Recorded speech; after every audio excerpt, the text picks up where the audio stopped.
میرے حساب سے جو اس وقت پی ڈی ایم کی گورنمنٹ ہے جس نے یہ ڈسکوالیفیکیشن کی مدت کے حوالے سے انیکٹمنٹ کی ہے، اس کا کوئی فائدہ نہیں ہونے لگا نواز شریف صاحب کو اور جہانگیر ترین صاحب کو بھی۔ اسی طرح مزید کوئی پٹیشن جو ہے وہ سپریم کورٹ میں وہ بھی مینٹینیبل نہیں ہوگی۔ ہوگا کیا؟ جو ابھی ایک دو روز قبل محترم چیف جسٹس صاحب نے قاضی فائز عیسیٰ صاحب کے کیوریٹو ریویو کو کیا وڈرول جب الاؤ کیا تو اس میں کہا کہ سپریم کورٹ کے پاس یہ انہیرنٹ پاور ہوتی ہے کہ وہ کسی بھی اپنے سابقہ فیصلے کو اس کا ریویو کر سکے، اس کو ری وزٹ کر سکے اور اس کو سیٹ اسائڈ کر سکے۔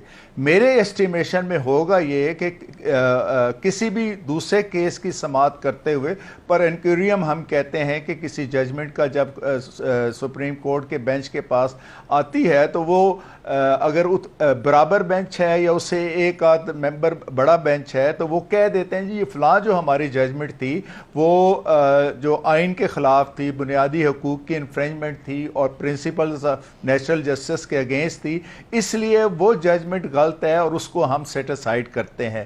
In my humble estimation, this is the only way for Mian Nawaz Sharif صاحب and جہانگیر خان ترین صاحب۔ نہیں، لیکن یہ کرے گا کون؟ آپ یہ کہہ رہے ہیں کہ اس وقت پارلیمان نے جو کچھ کیا ہے اور جو ڈسکوالیفیکیشن کی ٹرم کو کم کر دیا ہے 5 سال پہ کہ اس لیے کہ دونوں 5 سال گزار چکے ہیں، اس کا تو کوئی فائدہ نہیں ہوگا۔ تو یہ جو اپنے ہی فیصلے کو ریکٹیفائی کرنا اور اس کے اوپر اپالوجی ٹینڈر کرنا، یہ کون کرے گا پھر؟ نہیں، اپالوجی تو شاید ٹینڈر نہیں کیا جائے گا، یہ سپریم کورٹ کا ہی بینچ کرے گا۔ کم از کم اتنی تعداد 5 رکنی بینچ ہوگا یا 6 یا 7 رکنی بینچ ہوگا۔ اور انسیڈنٹلی ایک پٹیشن بھی اس وقت سپریم کورٹ میں پینڈنگ ہے، محترم سراج الحق صاحب کی پٹیشن ہے جو انیشلی وہی گئے تھے سپریم کورٹ کے سامنے، اور اس وقت ظاہر ہے کھوسا صاحب نے اور باقی جو بینچ کے انہوں نے کہا جی کہ ہم اتنے زیادہ لوگوں کے خلاف نہیں کر سکتے، ہم صرف ایک کر رہے ہیں اور اس میں باقی جو ہے وہ ہم آپ کی وہ آپ اس پہ سٹریس نہ کریں۔ وہ ہوا۔ اب وہ پٹیشن جو ہے اس کی وہ ری سرفیس ہوئی ہے، وہ ری ہیئرنگ ہوئی ہے۔ میرے خیال میں اسی پٹیشن کی ہیئرنگ کے دوران ہی یہ آبزرو کر دیا جائے گا کہ یہ دیکھیں جس ججمنٹ پر آپ بیس کر رہے ہیں کہ باقی لوگوں کے خلاف بھی یہ سب کچھ کیا جائے، وہ تو ججمنٹ ہی جو ہے وہ ہمارے مطلب جو سیٹل پرنسپلز آف لا ہیں اس کے اگینسٹ ہے اور ہم تو اس کو ری وزٹ کر رہے ہیں۔ تو یہ ایک امکان جو ہے وہ مجھے نظر آ رہا ہے۔ اور سپریم کورٹ آف پاکستان نے اسی کیس میں سپریم کورٹ آف پاکستان کے آنریبل جج نے ریمارکس بھی دیے نا کہ اس وقت ایک ہی فیملی کو کیوں پکڑ لیا گیا جو باقی 400 لوگ تھے پاناما کے اندر، وہ کہا گئے۔ تو آپ یہ کہہ رہے ہیں کہ الٹیمیٹلی یہی دوبارہ سے بحث میں آئے گا یہی کیس اور اس میں نواز شریف صاحب کو فائدہ پہنچ سکتا ہے؟ دیکھیں میں مطلب نا میں ظاہر ہے ایک وکیل بھی تھا، جج بھی تھا اور اب ایک لیٹیگنٹ بھی ہوں۔ یہ ایک ایسی ججمنٹ ہے جو ہمارے ہزاروں سال کی سیٹلز جو کرمنل سائڈ کی جورسپروڈنس ہے نا، اس کو اس نے جو ہے اس کی تہس نہس کی ہے۔ یہ ججمنٹ نواز شریف صاحب کا ایشو ہو یا نہ ہو، جہانگیر ترین صاحب کا معاملہ ہو یا نہ ہو، اس ججمنٹ نے سیٹ اسائڈ ہونا ہی ہونا ہے، اور اس ججمنٹ کا حال وہی ہوگا جو ذوالفقار علی بھٹو صاحب کو پھانسی دینے والے کیس میں جو وہ ہوا ہے کہ وہ کسی جگہ ریفر نہیں ہوتی ججمنٹ۔ تو یہ آپ دیکھ لیجئے گا کہ یہ اصل میں سپریم کورٹ کے ماتھے پر یہ ججمنٹ بہت بڑا داغ ہے، اور یہ کسی فرد کی فیور کی بات نہیں ہے یا کسی اصولی بات کر رہا ہوں، آئینی بات کر رہا ہوں، قانونی بات کر رہا ہوں۔ تو یہ ججمنٹ سیٹ اسائڈ ہونی ہے۔ میاں صاحب کو اس کا فائدہ ہوتا ہے یا نہیں، آئی ڈونٹ نو۔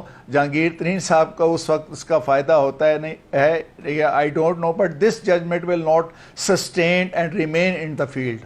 صدیقی صاحب، اگر ایسے ہی ہوتا ہے جیسے آپ کہہ رہے ہیں اور اس کے بعد بہت ساری چیزیں سچ ثابت ہو جائیں گی، جو آپ کہتے رہے یقیناً وہ بھی سچ ہوگا، اور جو اس وقت پی ایم ایل این کہہ رہی ہے میاں نواز شریف سے متعلق وہ بھی اس وقت جا کے سچ ثابت ہو جائے گا، تو پھر ان کرداروں کا مواخذہ یا محاسبہ کیسے ہوگا جن کا تعلق جوڈیشری کے ساتھ بھی تھا اور اس وقت کی اسٹیبلشمنٹ سے بھی تھا؟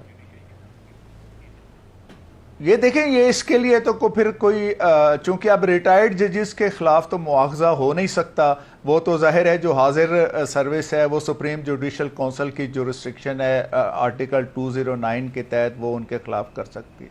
اب ریٹائرڈ ججز کے حوالے سے بھی کہ بھئی ان کی اکاؤنٹیبلٹی ہو سکتی ہے، اور اگر انہوں نے بدنیتی کے ساتھ کوئی ایسی ججمنٹ دی ہے جس کا رزلٹ کانسٹیٹیوشن کی ایبروگیشن میں ہو، تو اس کے لیے آنے والی اسمبلی کو انیکٹمنٹ کرنی پڑے گی، کانسٹیٹیوشن میں کچھ امینڈمنٹس لانی پڑیں گی، اور یہ اس طریقے سے یہ ہوگا. اب دیکھیں بعض ججز پر کرپشن کے الزامات لگتے ہیں، اور ان کو اگر سپریم جوڈیشل کونسل جو ہے وہ نوٹس کرتی ہے تو وہ نوٹس ریسیو ہونے کے بعد پہلا کام یہ کرتے ہیں کہ ریزائن دیتے ہیں.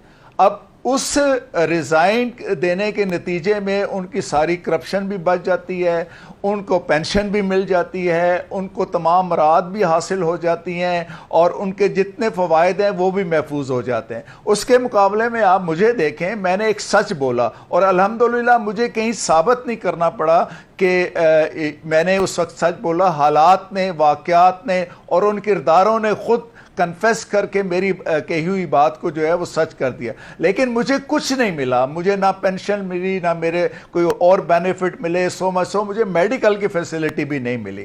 اب دیکھیں آپ کرپشن کریں، آرام سے گھر چلے جائیں، اور آپ نے زندگی بھر آپ ابھی تو بہت سارے ریفرنسز آنے کے باوجود معاملہ سپریم جوڈیشل کاؤنسل میں بھیجا ہی نہیں جا رہا. بہت سے لوگوں کو ایسا ہے جو ریفرنسز آ گئے سپریم جوڈیشل کاؤنسل کو ریفر دیکھیں نا ہاں یہ اصل میں اب ریفرنسز کو اس طریقے سے بھی فرسٹریٹ کیا جاتا ہے نا کہ آپ سپریم جوڈیشل کونسل جو ہے اس کے اوپر کوئی ایکشن نہ لے، ان کی پروسیڈنگ کومنس نہ کرے، الا یہ کہ وہ جج صاحب جن کے خلاف ریفرنس آیا ہوا ہے وہ ریٹائر ہو جائیں. اس لیے میں کہہ رہا ہوں کہ یہ ایک قانون اس پہ اوپر بننا چاہیے، اور کانسٹیٹیوشن کے اوپر امینڈمنٹ میں آنی چاہیے کہ نمبر 1 جو اگر کسی جج کے اوپر کرپشن کے چارجز ہیں تو اس کا ریزگنیشن قبول نہیں ہونا چاہیے، اور اگر وہ ریٹائر بھی ہو جاتا ہے تو اس کے خلاف جو ہے وہ کاروائی کنٹینیو رہنی چاہیے. اور اگر اس نے کرپشن کی ہوئی ہے تو why he should be given benefits اور for whole of his life.